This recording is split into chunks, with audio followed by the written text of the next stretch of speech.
KCS Tejas Kataria with lots of energy. Let's start with today's video. It's just about the ways to write impressive conclusion. आप लोग को ये नहीं समझ में आता है कि लॉ के पेपर में आपके आंसर को एंड कैसे करना है। मैंने बहुत सारे गलत तरीके से आंसर लिखे हुए स्टूडेंट्स को देखा है, इसीलिए स्पेसिफिकली ये 2 मिनट में 3 मिनट में मैंने ये वीडियो बनाया है। आई नो आपका अकाउंट्स का पेपर अभी हो चुका है, जो हुआ जैसा हुआ हो चुका है। अब ये मत ढूंढते बैठना कि ये सही लिखा था या गलत लिखा था। अकाउंट्स की किताबें निकाल निकाल कर क्रॉस चेक करने के लिए मत बैठना, क्यों? क्योंकि ऑलरेडी वो हो चुका है। अब जो होने वाला है, जो भी लॉ के पेपर में आप शायद लिख सकते हो, इंप्रूवमेंट के लिए आपके पास चांस है, शायद स्कोर करने के लिए चांस है, आप वो सारी पॉसिबिलिटीज आपके लॉ के पेपर के लिए रखना। जो भी टाइम है अब सिर्फ लॉ के बारे में सोचना है, इसीलिए अकाउंट्स बंद कर देना और सिर्फ लॉ की पढ़ाई करो अभी। और इसीलिए ये 2 मिनट का वीडियो, जिससे आपके पेपर में फॉर श्योर काफी ज्यादा इंप्रूवमेंट आएगा ही आएगा। सो प्लीज अंडरस्टैंड कि आपने आपके जो भी केस स्टडी बेस्ड क्वेश्चंस आपको आते हैं लॉ में, वहां पर जब आप कंक्लूजन लिखते हो तो आपको आंसर को किस तरीके से एंड करना चाहिए।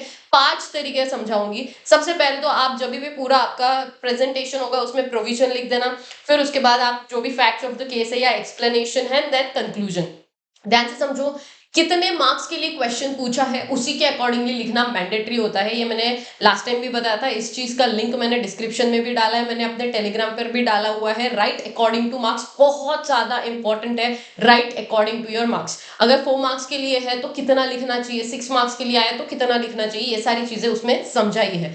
बट जब आप कंक्लूजन ढंग से नहीं लिखते हो, होता यह है कि कोई भी एग्जामिनर जब पेपर चेक करता है वो पहले देखेगा कि कंक्लूजन क्या लिखा है, उसके बाद वो प्रोविजन पर जाता है कि कंक्लूजन सही आ रहा है या नहीं आ रहा है। अगर कंक्लूजन ही गलत है तो मतलब प्रोविजन तो इसने गलत ही लगाया होगा, ये एजम्पशन देखकर कई बार जो चेक करने वाला होता है वो चलता है। इसीलिए कंक्लूजन बहुत प्रिसाइज क्रिस्प होना चाहिए। तो इसीलिए 5 तरीके से आपने आपके कंक्लूजन को एंड करने के लिए, मतलब 5 तरीके हो सकते हैं। सबसे पहले तो आप इस तरीके से लिखते हो, पूरा प्रोविजन एक्सप्लेनेशन फैक्ट्स वगैरह होने के बाद कंक्लूजन में आप पहला लाइन ये लिख सकते हो कि it is clearly evident that blah blah blah blah. जो भी आपको कंक्लूजन लिखना है कि XYZ is liable for the damages. आपको सपोज मान लो आपका आंसर ये है XYZ is liable for the damages, तो you can say that it is clearly evident that XYZ is liable for damages, or you can say that as a result of the provision or provisions as the case may be। अगर आपने 2 से ज्यादा sections को coat किया है, ज्यादा provisions, ज्यादा acts के प्रोविजंस को साथ में लिखा है, जैसे पार्टनरशिप का सेक्शन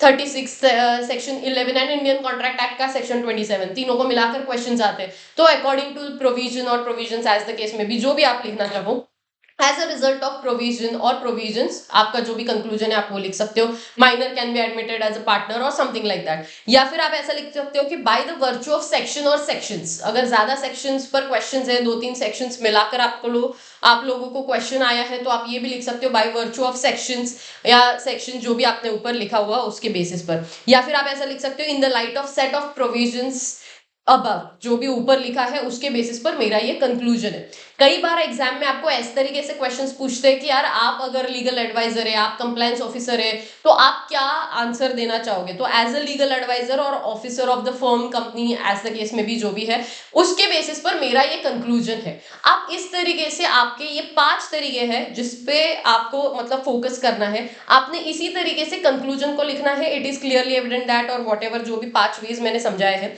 ये इसीलिए लिखा है। अब क्या करना, देखो पूरा लॉ केस स्टडी बेस्ड है, ठीक है। तो जब आप केस स्टडी बेस्ड क्वेश्चंस लिखते हो, आधे से ज्यादा पेपर तो केस स्टडी बेस्ड आने वाला है, तो जब केस स्टडी का आंसर लिख रहे हो उस वक्त कहीं आप लिखो इट इज क्लियरली एविडेंट, फिर दूसरे केस स्टडी के टाइम पर लिखना by virtue of the section, या इस तरीके से हर जो भी आपका कंक्लूजन है उसके स्टार्टिंग में आप अलग अलग लाइंस का इस्तेमाल करना और फिर आपका कंक्लूजन लिख देना। दूसरी चीज सबसे इंपॉर्टेंट, ये क्या लिखना है वो मैंने आपको समझाया। अब क्या नहीं लिखना है, ये बात प्लीज मतलब एकदम हाथ जोड़ के रिक्वेस्ट है कि ये मत लिख के आना। Do not right at all in my opinion, या एज पर माई एनालिसिस, या अकॉर्डिंग टू मी, और माई आंसर वुड बी। तुमसे कोई मतलब तुमको क्या लगता है, इससे हमको कोई लेना देना नहीं है, ICAI को कोई लेना देना नहीं है।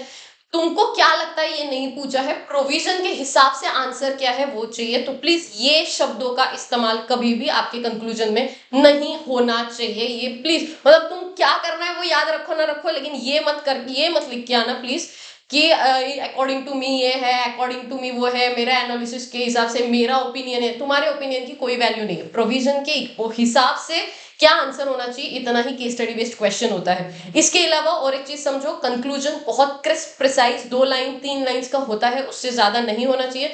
मैंने स्टूडेंट को देखा है पूरा कंक्लूजन लिख देंगे, it is clearly evident that XYZ is liable for the damages, और फिर बाद में नीचे वापस से लिखेंगे बिकॉज दिस। अरे जो बिकॉज है वो तुम्हारा एक्सप्लेनेशन का पार्ट है, उसको तुम एक्सप्लेनेशन में लिखो। एक्सप्लेनेशन लिखते नहीं है और फिर कंक्लूजन में पैराग्राफ, पूरा लंबा लंबा पैराग्राफ लिखते हैं।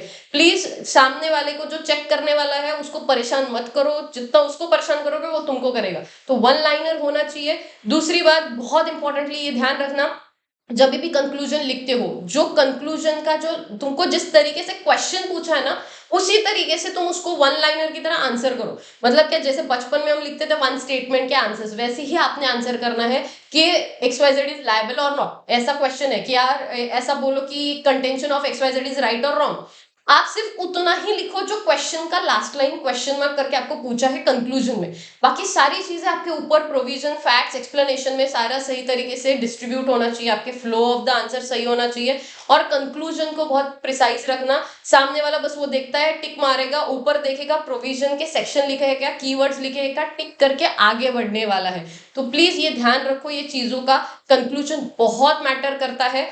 तो ऑब्वियस सी बात है प्रोविजन भी सही होना चाहिए, बट हाँ कंक्लूजन पहले देखा जाता है, इसलिए ये स्पेसिफिकली मतलब मैंने स्टूडेंट का आंसर, मतलब जब मैंने पेपर्स चेक किए, जब मैंने देखा, तब मैंने सोचा कि यार इनके लिए ये बहुत ज्यादा इंपॉर्टेंट है टू नो कि कैसे आपने आंसर को एंड करना है। ये तरीके फॉलो करना, इसके पहले वाला जो भी 5 तरीके थे उसी हिसाब से आपके कंक्लूजन को एंड करिएगा। इसी के साथ ये वीडियो खत्म करते हैं। All the best for the exam. बिना टेंशन के पढ़ाई करो, जितना होगा जो भी होगा ऑनेस्टी के साथ, क्या आएगा क्या नहीं आएगा अपनी अपने हिसाब से स्ट्रेटेजी बनाओ, दुनिया की मत सुनना अभी कुछ भी। अपने को जो सही लग रहा है, तुमने पढ़ाई मेहनत से करी होगी तो तुम्हें पता है कि तुमको क्या करना चाहिए और क्या नहीं करना चाहिए 1.5 दिनों में। अलॉन्ग विद दैट फिर भी सारे फैकल्टीज आपको गाइड करने वाले हैं, जिसका आपको सही लगे उसको फॉलो करो, उसके पैटर्न को फॉलो करो मतलब। एंड इसी के साथ ये वीडियो यहीं पर खत्म करते हैं। Will meet soon, take care, bye bye and all the best.